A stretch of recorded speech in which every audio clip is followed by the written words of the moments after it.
কিছু শীতার্থ ব্যক্তিদের একটা বিষয়ে জানি যে এরকম যদি ভাই বললাম, যেহেতু আমাকে সেইভাবে বলতে বলছিল, 5 মিনিট তাড়াতাড়ি করো।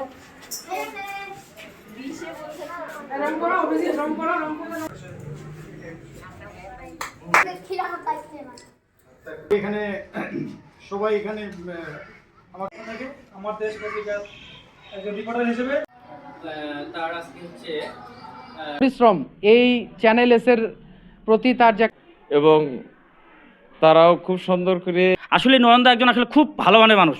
সাধুবাদ জানাচ্ছে যে উনি সুন্দর একটা প্রোগ্রাম আমাদের উপহার দিতে পেরেছেন।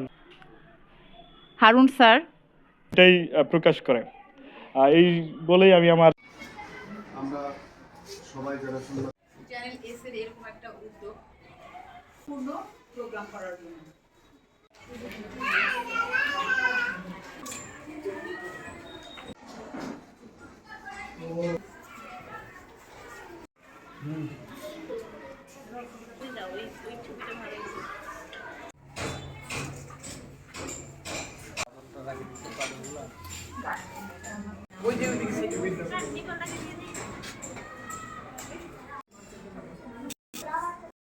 আচ্ছা 3 2